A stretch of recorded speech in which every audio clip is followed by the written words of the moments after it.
শুশুনিয়া সার্বজনীনের ১৬তম বর্ষের থিম পার্বণ প্রিয় বাঙালি। শুশুনিয়া পাহাড়ের নিচে ছোট্ট গ্রাম শুশুনিয়া, আর এই গ্রামে দীর্ঘ ১৫ বছর ধরে মা দুর্গার আরাধনা করে আসছে শুশুনিয়া সার্বজনীন দুর্গোৎসব সমিতির সদস্যরা। এবার তাদের পুজোর ১৬তম বর্ষে পদার্পণ করল। প্রতি বছরের মতো এই বছরেও আলোক সজ্জা থেকে মণ্ডপ সজ্জা সবেতেই চমক থাকবে বলে জানাচ্ছেন তারা। এবারে এই পুজো কমিটির থিম পার্বণ প্রিয় বাঙালি। খড়, বাঁশ, সুতলি, মাটি প্রভৃতি পরিবেশ বান্ধব সামগ্রী দিয়ে তৈরি হচ্ছে মণ্ডপ। থিমের মাধ্যমে ফুটে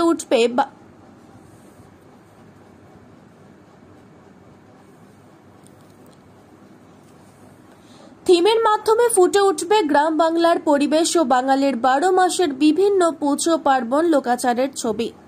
এবারের থিমের বাজেট ১০ লক্ষ টাকা।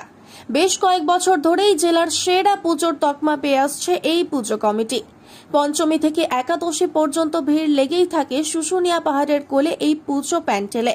প্রতি বছর নিত্য নতুন থিমের মধ্য দিয়ে চমক দিয়ে আসছে এই পুজো কমিটি। এই বছরের থিমও নজর কাড়বে জেলাবাসীর, এমনই মনে করছেন আয়োজকরা।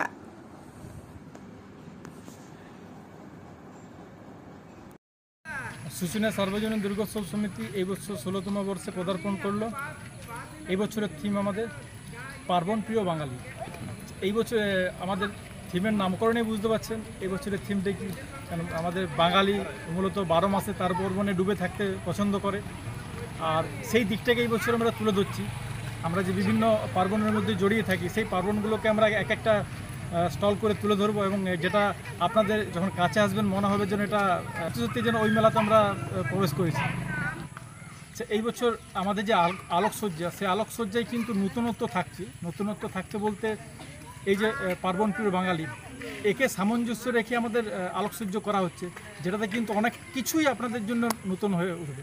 বছরের প্রস্তুতি বলতে আমরা কমিটি বারবার প্রশাসনের সঙ্গে বসেছে, এবং এই বছর যেটা সবথেকে বড় নজর রাখছি সেটা হচ্ছে যাতে কোনো রকমভাবে যানজট না হয়, দর্শনার্থীদের যাতে কোনো রকম মণ্ডপে প্রবেশ করতে অসুবিধা না হয়, এইটার জন্য আমরা কিন্তু কমিটি প্লাস প্রশাসন বিশেষভাবে নজর দিচ্ছি। মণ্ডপ খুলে দেওয়া হবে আপনার চতুর্থীতে আমাদের উদ্বোধন আছে।